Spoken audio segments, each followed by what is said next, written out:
नमस्कार साथियों, जानवी ITI के ऑफिशियल यूट्यूब चैनल पर आप सभी का एक बार फिर से तहे दिल से बहुत बहुत स्वागत है। जिन साथियों तक ये वीडियो पहुंच पा रहा है सभी इस वीडियो को पूरा देखिए और अपने सभी साथियों में वीडियो को शेयर ज़रूर से कर दीजिए।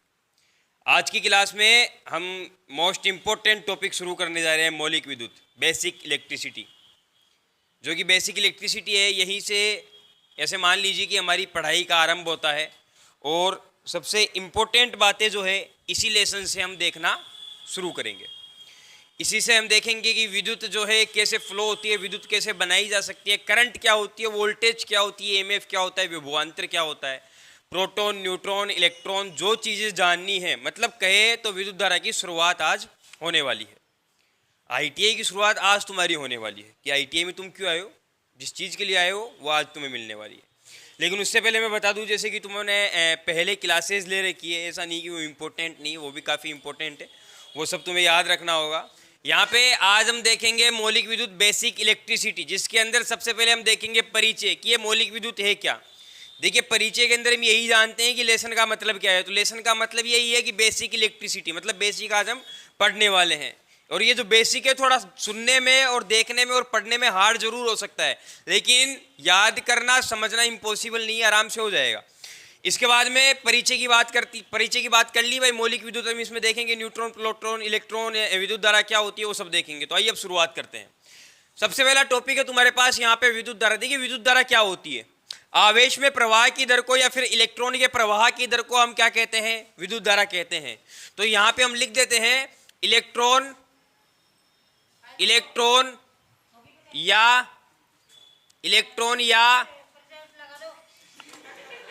आवेश के प्रवाह की दर को विद्युत धारा कहते हैं।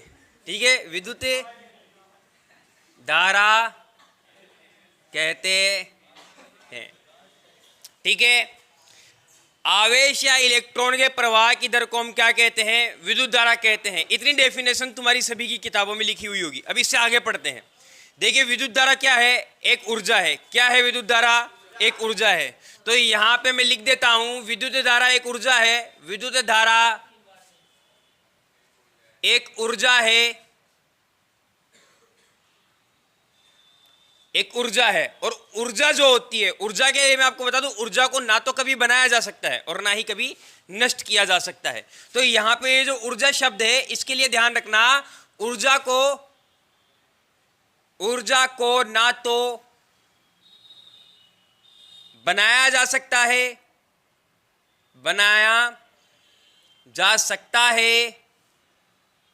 और ना नष्ट किया जा सकता है।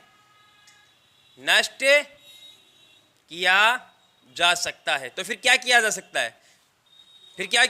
भाई, ना तो हम बना रहे, ना हम इसको नष्ट कर रहे, फिर क्या कर सकते हैं इसके साथ? इसको केवल एक रूप से दूसरे रूप में परिवर्तित किया जा सकता है। तो ऊर्जा क्या होती है? ऊर्जा को हम क्या कर सकते हैं? एक रूप से दूसरे रूप में बदल सकते हैं। ऊर्जा को हम ना तो बना सकते हैं और ना ही हम नष्ट कर सकते हैं। तो एक रूप से दूसरे रूप में बदल सकते हैं। समझ में आ गया? बदल सकते हैं। एग्जाम्पल देता हूं। देखिए, क्या होता है, अपने पास एक जनरेटर है। क्या है भाई? अपने पास एक जनरेटर है। मैं यहां पे एक जनरेटर ले लेता हूं और एक मोटर भी ले लेता हूं। तो ये तो अपने पास जनरेटर हो गया, ठीक है, और अपने पास ये क्या हो गई? एक मोटर हो गई। दोनों चीज मैंने ले ली है। दोनों तरीके से उदाहरण देकर के मैं समझाता हूं, और भी चीज बता दूंगा। और ये आपकी मोटर हो गई। देखिए, मोटर में आपको क्या करना है? विद्युत सप्लाई फ्लो करवानी है, मतलब विद्युत आपूर्ति देनी है, मतलब विद्युत धारा देनी है कुल मिला के। तो यहां से आपने मोटर के अंदर वोल्टेज प्रवाहित करवाया, और जैसे ही आप मोटर में सप्लाई देते हो, ठीक है, वोल्टेज प्रवाहित कराते हो, तो मोटर क्या करती है? घूमती है। क्या करती है? घूमती है। अच्छा, ये घूमती है क्या ऐसे ही घूमती है? फालतू घूमती है। हम मोटर को क्यों घुमाते हैं? किसी ना किसी कारण के लिए घुमाते हैं, कोई भी काम के लिए। जैसे कि एक बार के लिए आप आटा चक्की मान लीजिए। आटा चक्की के अंदर क्या होता है? मोटर लगी हुई होती है। जैसे हम विद्युत सप्लाई की आपूर्ति उसमें देते हैं तो मोटर घूमने लगती है, आटे की मशीन जो चलती है और आटा पीस के वो आपको देती है। तो आटे की मशीन ऐसे तो चली नहीं, हमने आटे की मशीन को कौन सी ऊर्जा दी है? यांत्रिक ऊर्जा। कौन सी ऊर्जा दी है?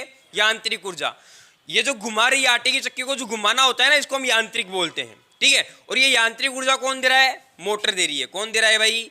मोटर दे रही है। कौन सी ऊर्जा? यांत्रिक ऊर्जा, ठीक है। बात समझ में आ गई, ठीक है। यहां से कौन सी ऊर्जा हम इसके अंदर फ्लो करवाई थी? विद्युत ऊर्जा।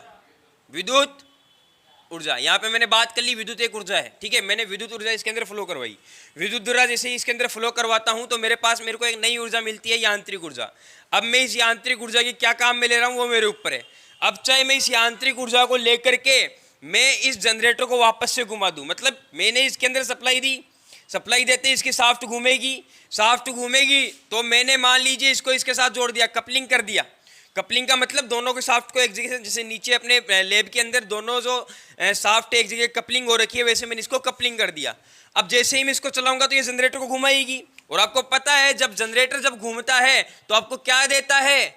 विद्युत ऊर्जा देता है, विद्युत ऊर्जा देता है। तो यहां से मैंने क्या किया? इस जनरेटर को यांत्रिक ऊर्जा दी, और यांत्रिक ऊर्जा देने के बाद अपने को कौन सी ऊर्जा मिल गई? वैद्युतिक ऊर्जा मिल गई। ऊर्जा का मैंने क्या कर दिया? एक रूप से दूसरे रूप में कन्वर्ट कर दिया, ठीक है। दूसरी चीज हमारी बात करता हूं, आप खाना खा रहे हो, किस लिए खा रहे हो? ऊर्जा लेने के लिए, क्योंकि अगर शरीर में ऊर्जा आपको चाहिए तो खाना खाने के लिए, तो खाना एक तरीके से क्या हो गया? ऊर्जा हो गया। क्या हो गया? ऊर्जा हो गया। अब आप इस ऊर्जा को इसी जनरेटर को घुमाने में खपत करते हो। क्या करते हो? खपत।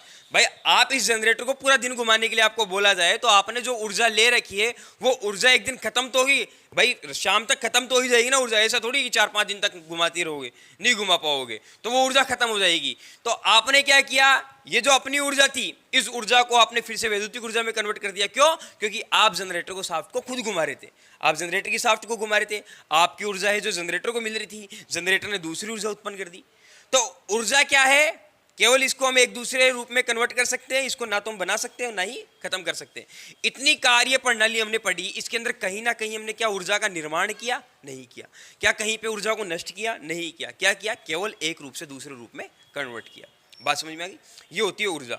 इसके बाद में हमारे पास जो दूसरा टॉपिक है, विद्युत धारा के प्रकार होते हैं। इससे पहले मैं आपको एक बात बता दूं, जो विद्युत धारा होती है वो एम्पियर में मापी जाती है। किस में मापी जाती है? एम्पियर में मापी जाती है। इसके आगे मतलब इसके बारे में और भी आगे आएगा पूरा डिटेल से कि एम्पियर क्या होता है, एक एम्पियर कितना होता है, सब कुछ हम डिटेल से पढ़ने वाले हैं। इतना याद रखिए एम्पियर में होती है। इसके बाद में होती है हमारे पास क्या होती है भाई? विद्युत धारा के प्रकार। जो आपके पास विद्युत है, विद्युत कितने प्रकार की होती है? देखिए विद्युत अपने पास क्या होती है? 2 प्रकार की होती है। कितने प्रकार की होती है? 2 प्रकार की होती है।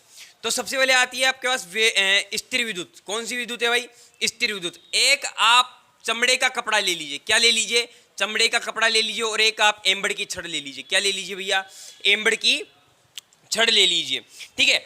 अब मैं आपको बता दूं, ये जो चमड़ा है, इस चमड़े के अंदर काफी सारे इलेक्ट्रॉन अवस्थित होते हैं। क्या होते हैं? ऋणावेश अवस्थित होता है, मतलब ऋणावेश इसके अंदर होता है चमड़े के अंदर। अब आप ये जो आपके पास एम्बड़ की छड़ है, किसकी छड़ है? एम्बड़ एक धातु होती है, एम्बड़, और ये आपके पास चमड़ा, ठीक है। ये क्या हो गया? चमड़ा हो गया। अब जब आप इस एम्बड़ की छड़ को इस चमड़े पर जब रगड़ते हो, ठीक है, तो रगड़ने के पश्चात आपको क्या देखने को मिलता है कि यहाँ पे जो चमड़े के अंदर जो इलेक्ट्रॉन थे वो सभी इलेक्ट्रॉन कहाँ जा रहे हैं? एम्बड़ की छड़ के अंदर जा रहे हैं। कहाँ जा रहे हैं? एम्बड़ की छड़ के अंदर जा रहे हैं। तो ये इलेक्ट्रॉन कहाँ पहुंचे? चमड़े से एम्बड़ की छड़ के ऊपर पहुंच गए। अब डेफिनेशन एक बार पढ़ो। इलेक्ट्रॉन के प्रवाह की दर को विद्युत धारा कहा जाता है। क्या कहा जाता है? इलेक्ट्रॉन के प्रवाह की दर को विद्युत धारा कहा जाता है। तो यहाँ पे देखिए, ये इलेक्ट्रॉन था, इलेक्ट्रॉन एक स्थान से दूसरे स्थान पे चला गया। प्रवाह का मतलब होता है एक स्थान से दूसरे स्थान पे जाना, ठीक है। तो ये जो इलेक्ट्रॉन था यहां से कहां चला गया? एम्बड़ की छड़ पे चला गया। तो आप मेरे को एक चीज बताओ, इलेक्ट्रॉन का प्रवाह हुआ कि नहीं हुआ? इलेक्ट्रॉन का प्रवाह हो गया। लेकिन क्या हम इस विद्युत धारा को काम में ले सकते हैं? मेरे अकॉर्डिंग नहीं ले सकते। क्या आपके अकॉर्डिंग ले सकते हैं? नहीं ले सकते। यह विद्युत धारा ऐसी विद्युत धारा है जहां उत्पन्न होगी वहीं पर समाप्त हो जाएगी, ठीक है। एक दूसरा, आप क्या कर लीजिए, एक रेशम का कपड़ा ले लीजिए, ठीक है, सेम है, रेशम का कपड़ा। 2-3 उदाहरण दे देता हूं जिससे कि समझ में आ जाएगा कि स्थिर विद्युत क्या है। एक रेशम का कपड़ा आपने लिया और एक कांच की छड़ आप ले लीजिए, ठीक है। क्या ले लीजिए भैया? कांच की छड़ आप ले लीजिए। मैं आपको बता दूं, ये जो रेशम का कपड़ा है, ठीक है, इस पे धनावेश है। क्या है? इस पे धनावेश। और यहाँ पे ये क्या है भैया? इसके अंदर ऋणावेश होता है, मतलब धनावेश और ऋणावेश दोनों होंगे। लेकिन इसमें होगा क्या, जैसे ही मैं इस कांच की छड़ को, कौन सी छड़ को, कांच की छड़ को मैं क्या करूंगा, इस रेशम के कपड़े पे जब रगड़ूंगा, ठीक है, तो यहां पे इस कांच की छड़ के अंदर जो इलेक्ट्रॉन है वो कहां आ जाएंगे, इस रेशम के कपड़े पे आ जाएंगे। इलेक्ट्रॉन का प्रवाह हो गया। लेकिन क्या इस विद्युत धारा को हम काम में ले सकते हैं? नहीं ले सकते। क्या नहीं कर सकते? नहीं ले सकते। तो ये अपने पास स्थिर विद्युत हो गई। अब अगर आप इस स्थिर विद्युत को देखना चाहते हो तो कभी कभी सर्दियों के अंदर आपने स्वेटर पहना है, ठीक है, और जब शाम ढल जाती है तो आप उस स्वेटर को खोलते हो और बिल्कुल अंधेरा हो उस वक्त खोलना, उसके अंदर बिल्कुल चटकारियाँ छूटेगी। क्या होती है? चटकारियाँ छूटती है, उजाला भी होता है। वो क्या होते हैं? वो इलेक्ट्रॉन जो होते हैं वो वहाँ से अपना स्थान जो है छोड़ते हैं, ठीक है। तो वो स्थिर विद्युत होती है। ये स्थिर विद्युत हमारे किसी भी काम की नहीं है।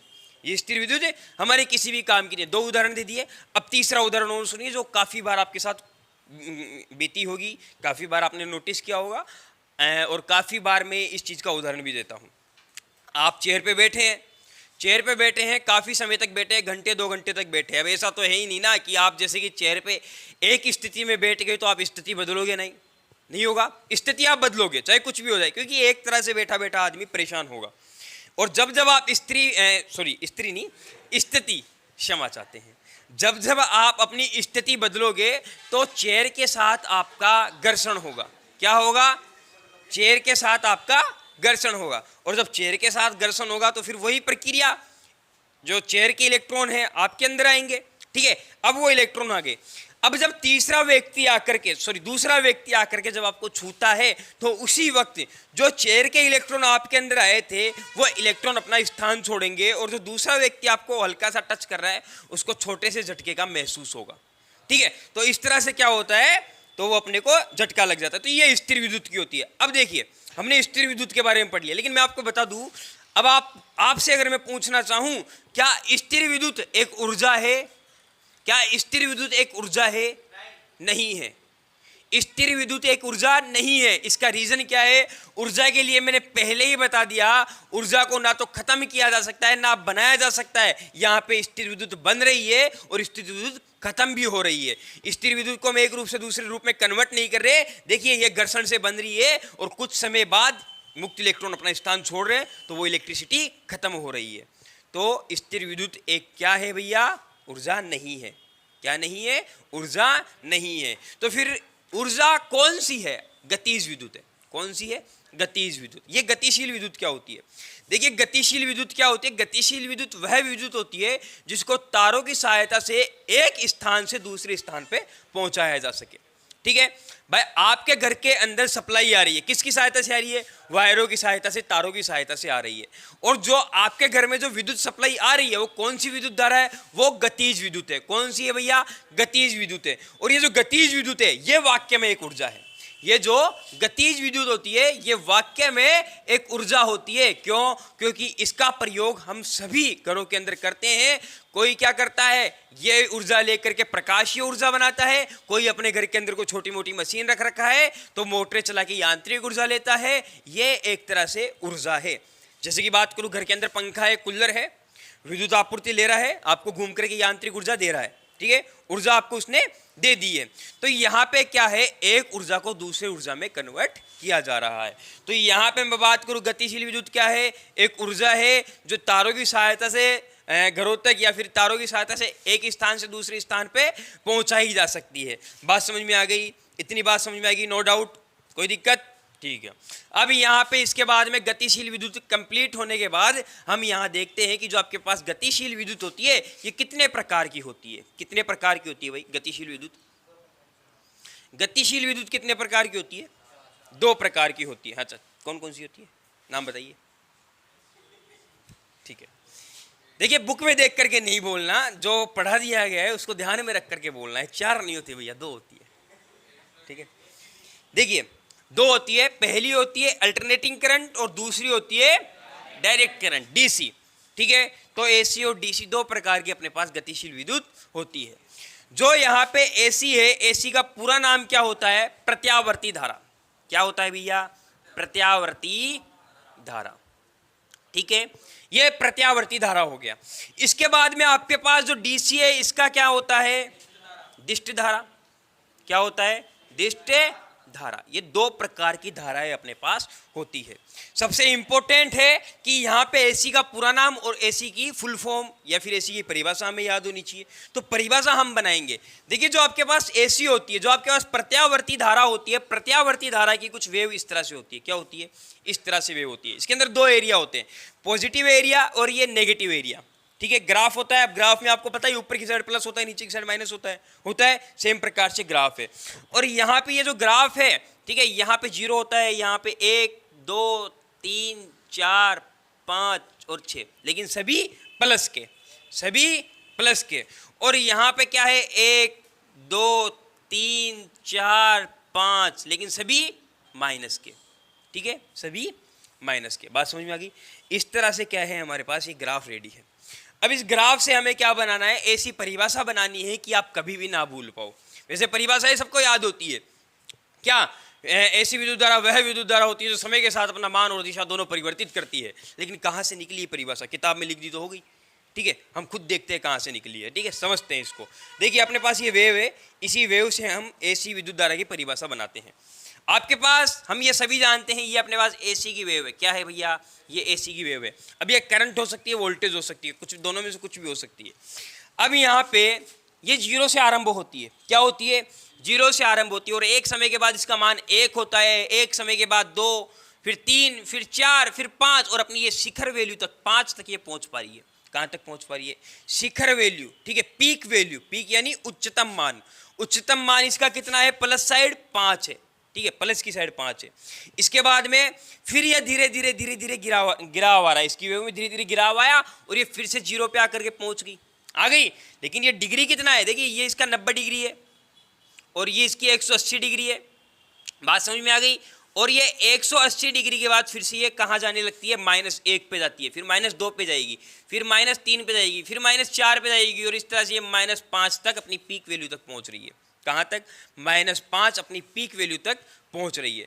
तो देखिए पहले इसने क्या किया, अपना मान चेंज किया। मान चेंज करने का मतलब 1 पे गई, 2 पे गई, 3 पे गई, 4 पे गई, 5 पे गई, पहुंच रही है, मान चेंज कर लिया। इसके बाद इसने अपनी दिशा चेंज की। देखिए पहले प्लस की साइड थी, एक समय के बाद ये माइनस की साइड चली गई।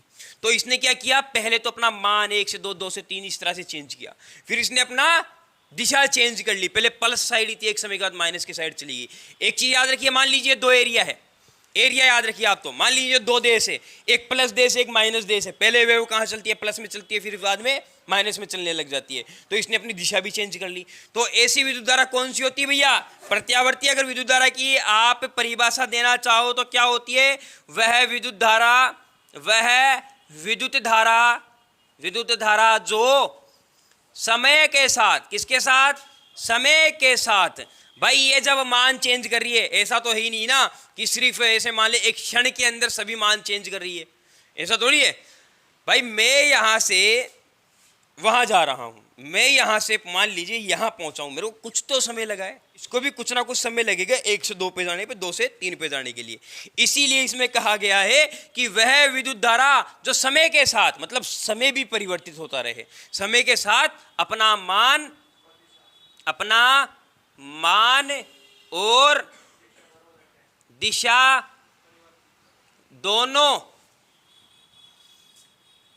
परिवर्तित करे, वह विद्युत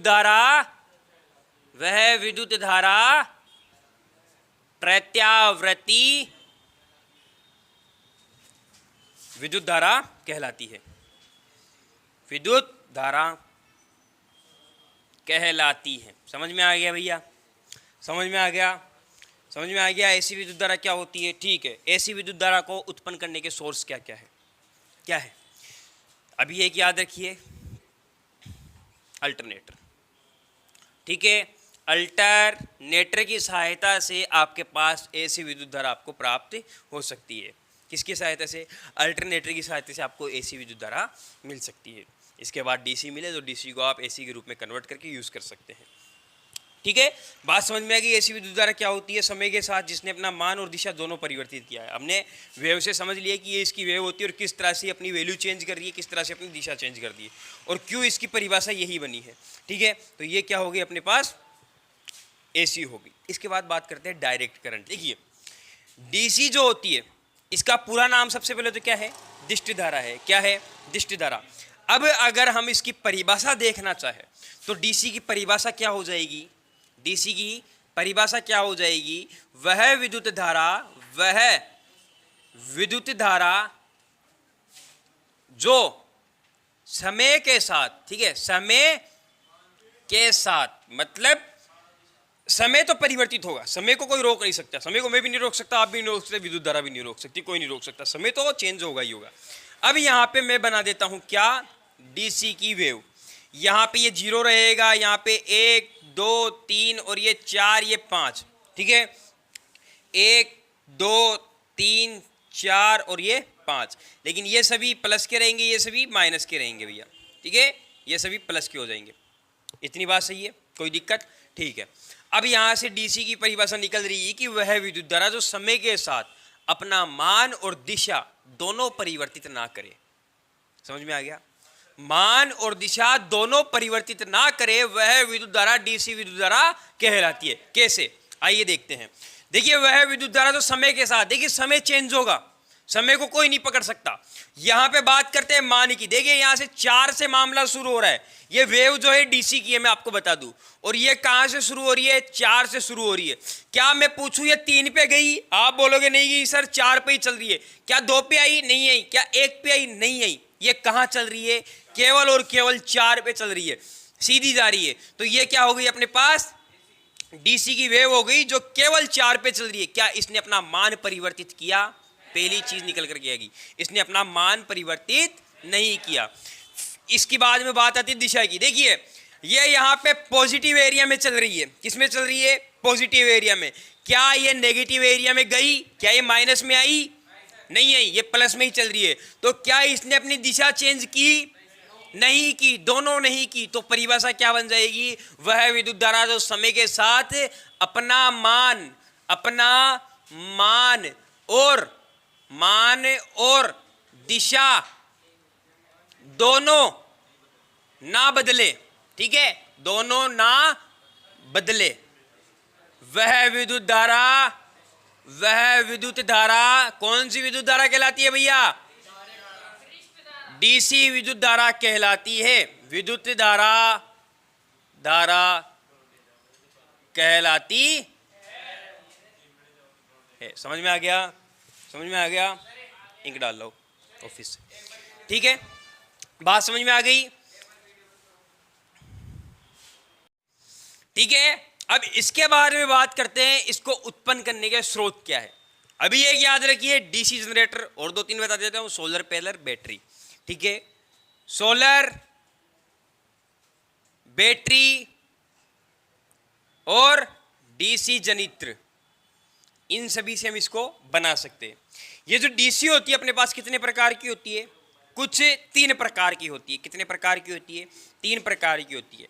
पहली होती है परिवर्तनीय डीसी। क्या होती है? परिवर्तनीय डीसी। ये कौन सी है भैया? परिवर्तनीय डीसी है, परिवर्तित हो रहा है, मान परिवर्तित हो रहा है, ठीक है। इसके बाद में दूसरी कौन सी है? पल्सेटिंग डीसी, ठीक है, जिसके अंदर इस तरह से लाइनें होती है। किस तरह से? इस तरह से लाइनें होती है, ठीक है। तो इनको हम क्या बोलते हैं? पल्स बोलते हैं। क्या बोलते हैं? पल्स बोलते हैं। तो यहाँ पे इसीलिए इसका नाम पड़ गया पल्सेटिंग डीसी। कौन सी है ये? Pulsating DC. ऊपर नीचे जा रही है वैल्यू, पल्सेटिंग डीसी, ठीक है। और एक होती है शुद्ध डीसी। कौन सी होती है? शुद्ध डीसी। अब दूसरा सवाल, सर आपने बताया कि डीसी का मान चेंज नहीं होता, लेकिन यहाँ तो हो रहा है, यहां पर भी हो रहा है, तो इसको हम डीसी नहीं कह सकते? नहीं कह सकते। लेकिन कौन सी डीसी? इसको हम शुद्ध डीसी नहीं कह सकते। कौन सी डीसी नहीं कह सकते? शुद्ध डीसी नहीं कह सकते, ये अशुद्ध डीसी है। इसको शुद्ध बनाने के लिए हमें एक फिल्टर की आवश्यकता पड़ेगी। किसकी? फिल्टर की, जो कि फिल्टर बनाना बाद में आपको सिखा देंगे कि फिल्टर हम कैसे बनाते हैं। फिल्टर जैसे ही लगेगा, फिल्टर लगते ही ये वाली वेव किस में चेंज हो जाएगी? इस वेव में परिवर्तित हो जाएगी। फिल्टर लगते ही आपको शुद्ध डीसी प्राप्त होने लग जाएगी। इतनी बात समझ में आ गई एसी और डीसी में। आपको मैं बता दूं जो एसी बनाई जाती है ये 33 केवी तक मतलब उत्पादन किया जाता है इसका, उसको बनाया जाता है 33 केवी तक। बाकी इसको ट्रांसफार्मर की सहायता से 162 केवी, ठीक है, इससे ऊपर भी ले जाया जा सकता है, इससे डाउन भी ले जाया जा सकता है 33 केवी से भी, ठीक है। बात समझ में आ गई। और यहाँ पे अगर बात करें डीसी की तो डीसी केवल 650 वोल्टेज तक ही बनाई जाती है। कितने वोल्टेज तक? 650 वोल्टेज तक ही बनाई जाती है।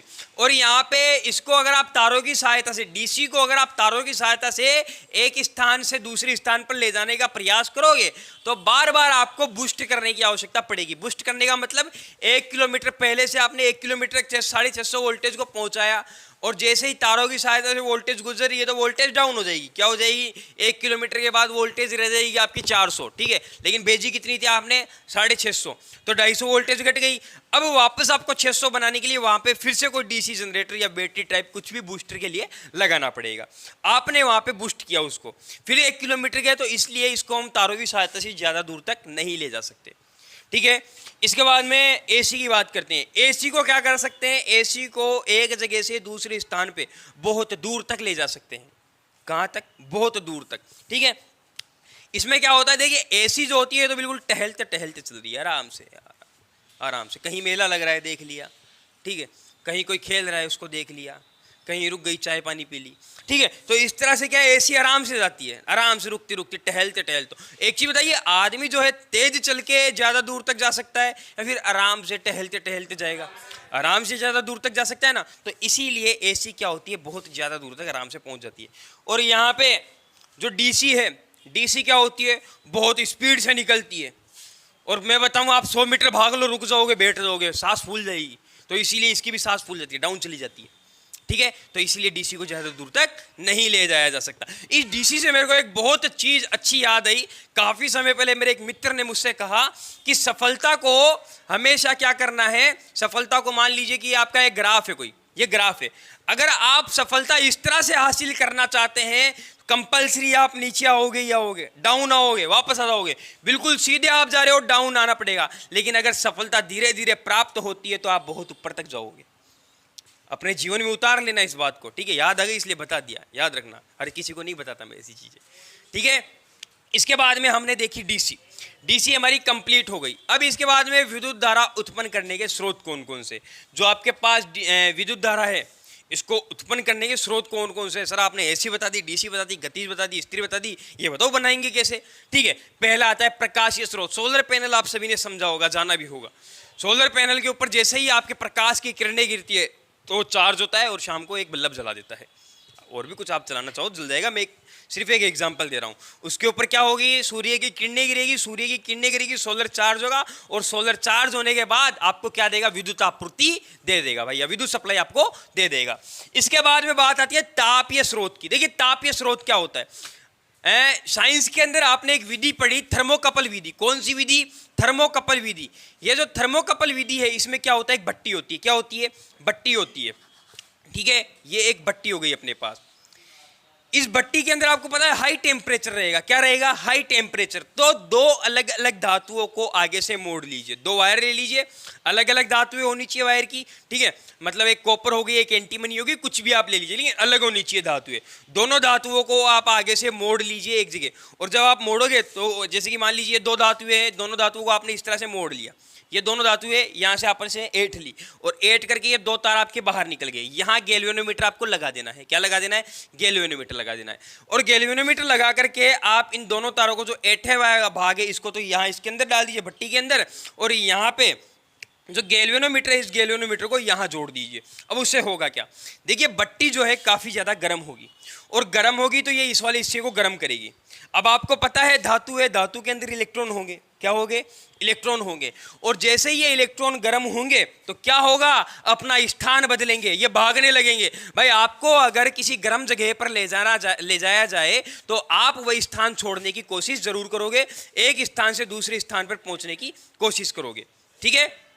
क्या होगा, आपने क्या कर दिया, स्थान छोड़ दिया, गर्म स्थान, गर्म भट्टी के पास आपको ले जाया जा रहा है, आप भी उस भट्टी से दूर जा रहे हो। तो सेम इसी प्रकार से इलेक्ट्रॉन के साथ भी होता है। इलेक्ट्रॉन जैसे ही गर्म होने लगता है वो ठंडे हिस्से की ओर भागने लगता है। कहाँ? ठंडे हिस्से की ओर। पहली परिभाषा पढ़ो, इलेक्ट्रॉन के प्रवाह की दर को विद्युत धारा कहा जाता है। तो इलेक्ट्रॉन जो यहाँ था वो यहाँ आ चुका है, तो इलेक्ट्रॉन का प्रवाह हो गया, इलेक्ट्रॉन एक जगह से दूसरे स्थान पर फ्लो हो गया, तो भैया ये क्या हो गई, विद्युत धारा हो गई। और यहाँ पे मैंने गैल्वेनोमीटर इसलिए जोड़ रखा है क्योंकि जो गैल्वेनोमीटर है ये कम से कम विद्युत धारा को भी माप सकता है, मतलब 0.001 विद्युत धारा को भी, एम्पियर को भी आराम से माप सकता है। अगर आप इसकी जगह एम्पियर मीटर ले लो, ठीक है, मैं एम्पियर मीटर ले लेता हूं। अगर आप एम्पियर मीटर की रीडिंग देखोगे तो 1 2 3 4 5 पॉइंटों में मामला ही नहीं जाता, ठीक है, पॉइंटों में दिखाता ही नहीं। गैल्वेनोमीटर जो है आपको करंट की उपस्थिति बताता है, भाई यहाँ पे करंट है, क्योंकि इसके अंदर जो पॉइंटर होता है ये काफी स्पीड से रिफ्लेक्ट होता है, ठीक है।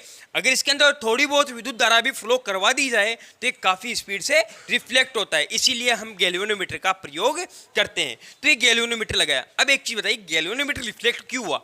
यहाँ पे मैं जैसे इस भट्टी के साथ इसको जोड़ रहा हूँ तो गैल्वेनोमीटर रिफ्लेक्ट हो रहा है। गैल्वेनोमीटर का पॉइंटर है, जो सुई है वो आगे की ओर भाग रही है। मीटर जानते हो ना, मीटर में एक सुई होती है, वो सुई आगे की ओर भाग रही है। क्यों भाग रही है? क्योंकि इसमें करंट गई होगी तभी तो भागी होगी ना, और ये करंट कहाँ से मिली है? इस हिस्से से मिली है। तो इस विधि को हम क्या कहते हैं? थर्मोकपल विधि भी कहते हैं। क्या कहते हैं भाई? थर्मोकपल विधि भी कहते हैं। इस विधि का प्रयोग ज्यादातर हम भट्टियों का तापमान, टेम्परेचर मापने के लिए करते हैं। तो ये तापीय विधि से हमने क्या बनाई? इलेक्ट्रिसिटी बनाई। प्रकाशीय स्रोत से हमने इलेक्ट्रिसिटी बना ली, तापीय स्रोत से हमने इलेक्ट्रिसिटी बना ली। अब क्या बच रहा है? रासायनिक प्रभाव बच रहा है। देखिए, जो हमारे पास बैटरी होती है, क्या होती है? एक बैटरी हो गई। मान लीजिए हमारे पास एक बैटरी है, ये आपके पास एक बैटरी हो गई, और बैटरी के अंदर आपके पास ये दो पॉइंटर हो गए, ये नेगेटिव और ये पॉजिटिव, दो इलेक्ट्रोड हो गए। इसके अंदर आपने क्या भर रखा है? इलेक्ट्रोड भर रखा है, क्या सॉरी इलेक्ट्रोलाइट आपने इसके अंदर भर रखा है। अभी जो इलेक्ट्रोलाइट होता है, एक बार के लिए H2SO4 इसको मान के चलिए, ठीक है, H2SO4 इसको मान के चलिए। इसके अंदर क्या होगा? H2 अलग हो जाएगा, SO4 अलग हो जाएगा, दोनों अलग अलग मतलब दोनों अलग अलग चले जाएंगे। तो यहाँ पे ये क्या हो रही है? रासायनिक क्रिया हो रही है। इसको क्या बोल सकते हैं? रासायनिक क्रिया बोल सकते हैं, क्योंकि दोनों अलग अलग H2SO4 डाला एक साथ था, अंदर जाके अलग अलग हो रहा है, ठीक है। जो इनके अंदर आवेश होता है ना, धनावेश और ऋणावेश, इस इलेक्ट्रोलाइट के अंदर वो अलग अलग हो जाता है, ठीक है। तो इस तरह से क्या होता है? ये रासायनिक क्रिया हो रही है, और इसी क्रिया के कारण जैसे हम इसके अंदर फ्लो करवाते हैं विद्युत धारा, तो ये चार्ज हो जाती है, और चार्ज होने के बाद क्या मिलती है भैया? अगर आप यहाँ पे अगर विद्युत सप्लाई लेना चाहते हो तो बैटरी आपको कुछ ना कुछ विद्युत सप्लाई दे देगी, ठीक है। ये हमने रासायनिक क्रियाओं के द्वारा क्या बना ली? विद्युत सप्लाई बना ली। अब लास्ट कौन सी क्रिया बच रही है? चुंबकीय क्रिया। कौन सी? चुंबकीय स्रोत बच रहा है। जो जनरेटर होता है, ठीक है, और जो अल्टरनेटर होते हैं, वो चुंबकीय सिद्धांत पे सभी कार्य करते हैं। मैं आपको बता दूं, देखिए जैसे कि जनरेटर है आपके पास, क्या है ये? जनरेटर है, ये इसके अंदर क्या लगे हुए हैं? पोल लगे हुए हैं। इन पोलों के ऊपर क्या कर रखे हो? वाइंडिंग कर रखे हो। क्या कर रखे हो? वाइंडिंग कर रखे हो। और ये आपके पास क्या है? आर्मेचर है, और ये आर्मेचर की ये शाफ्ट बाहर निकल रही है। अब जैसे ही मैं इस शाफ्ट को यहाँ से घुमाता हूँ तो यहाँ से जो बलरेखा है N से S की ओर जा रही है, उसको ये आर्मेचर काटेगा, ठीक है। और आर्मेचर के जो दो वायर बाहर निकलते हैं, इन वायरों के ऊपर आपको क्या मिल जाएगा? EMF मिल जाएगा। तो ये चुंबकीय क्रिया के द्वारा क्या होता है? इसको विद्युत धारा को बनाना होता है। समझ में आ गया? बात समझ में आ गई? तो अभी के लिए यहीं पर फुल स्टॉप लगा दीजिए और नेक्स्ट क्लास का इंतज़ार कीजिए। वैसे आपको बता दूं, जो क्लास है काफ़ी अच्छी रही होगी, काफ़ी कुछ सीखने को मिला होगा, और थोड़ा सा दिक्कत आया होगा, लेकिन इतनी दिक्कत नहीं आई होगी, ठीक है। बाकी सब कुछ लगभग याद हो चुका होगा। और किसी भी प्रकार की कोई भी समस्या अगर आपको है तो कमेंट कर दीजिए, अगर आपको है तो मुझे बता दीजिए। वैसे यहाँ तक कोई समस्या होनी नहीं चाहिए, और अगर फिर भी है तो वीडियो देखिए फिर से, और फिर से कंटिन्यू कीजिए। थिंक